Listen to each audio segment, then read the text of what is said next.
Hey, Wemberg World Entertainment, and just as you think Hollywood may actually be pivoting in the right direction, they go ahead and prove to us they'll never let us down, because they're planning to remake A Nightmare on Elm Street.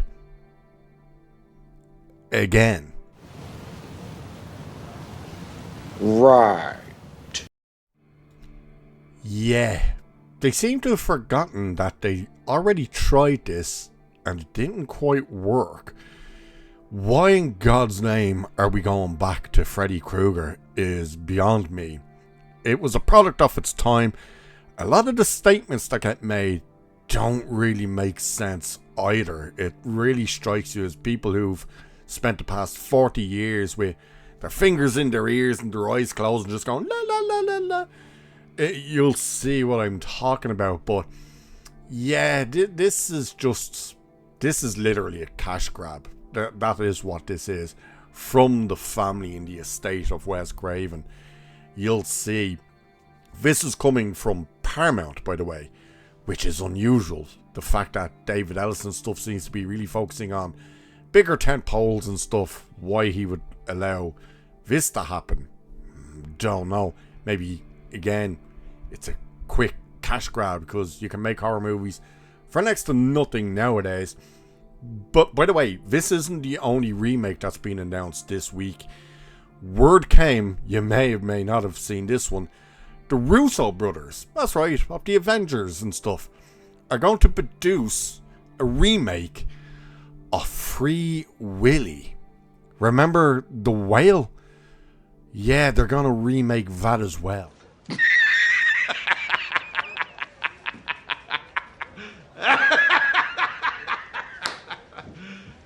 You serious?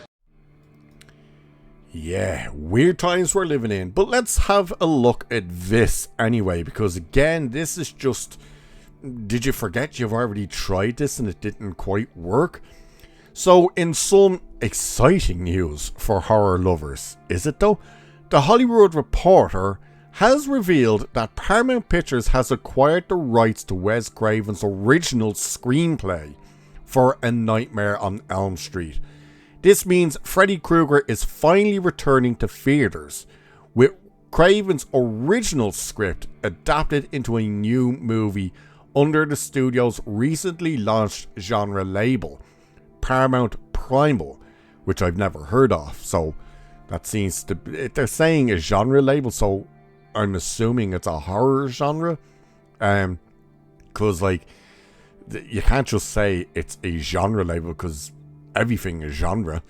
So, like, Paramount Plus would be genre. So I'm assuming Paramount Primal is pure horror. So that's led by JD Fitshits. Or Lifshits. People, Lifshits is this guy's actual name.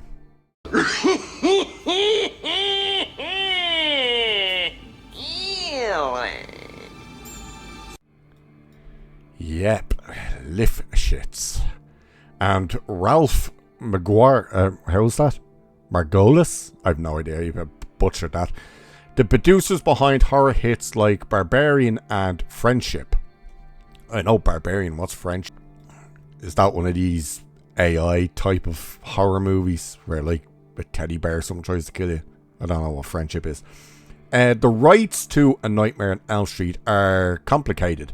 New Line Cinema and Warner Bros. Previously held them after releasing the original movie in '84.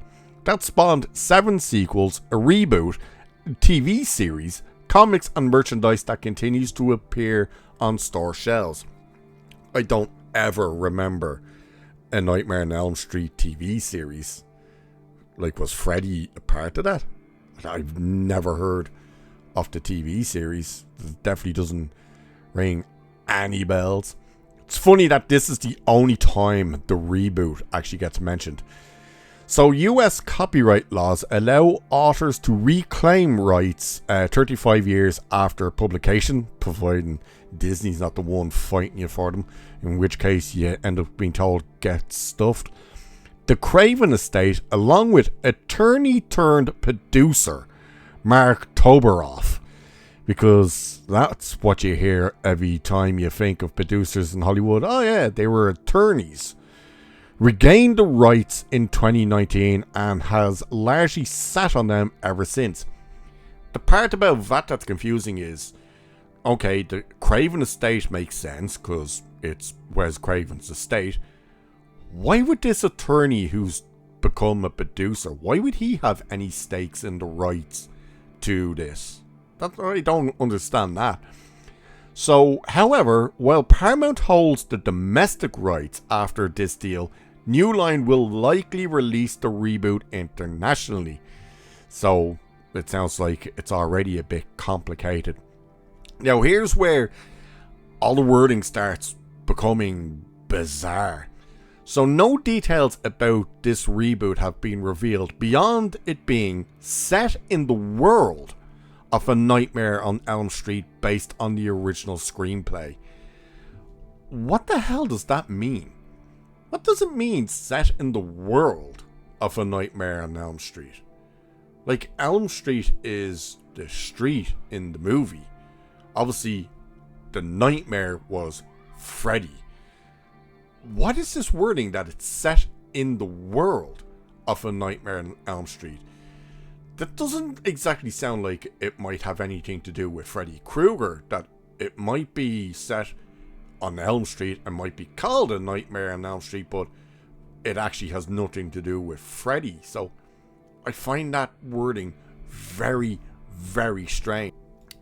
Now, here's the part where it sounds like these people have had their fingers and their ears and their eyes closed for the past 40 odd years going la la la la. Craven's widow, Leia, I think, is it Leia? LaBunca, I think, I probably butchered her name as well, said today, "We look forward to bringing the world of Wes Craven's Nightmare on Elm Street to a new and completely engaged generation of fans." Well, it didn't work the last time, why would it work this time?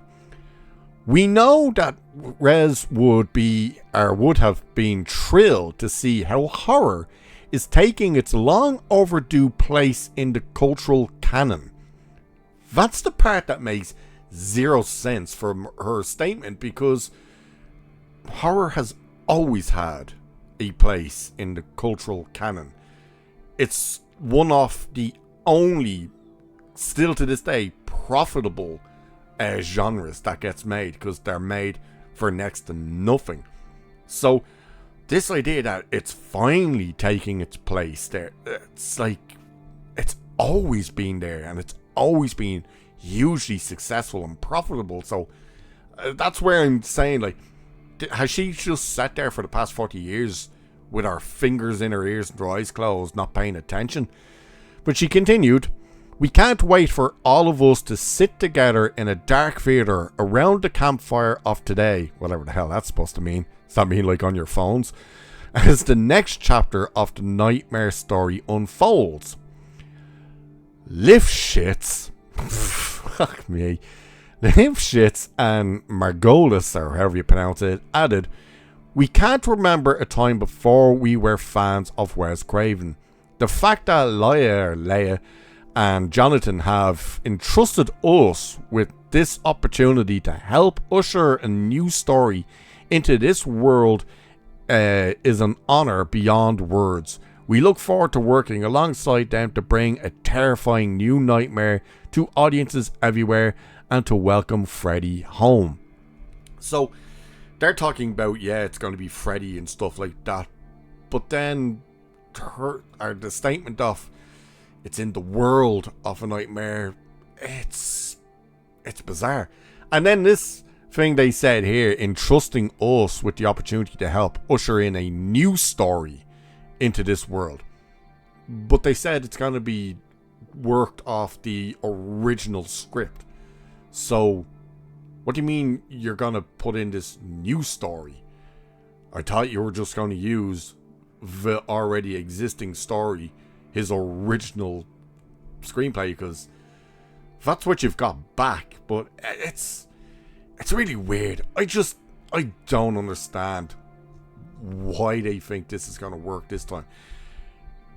In terms of, it'll make money, Because they're going to spend next to nothing on it, and it will make money, but it's the case of what happens after that. Probably nothing, because the last reboot made money. Apparently it was made for $35 million, and it earned, I believe it was 117 million worldwide. So obviously it made some money, but it was hated.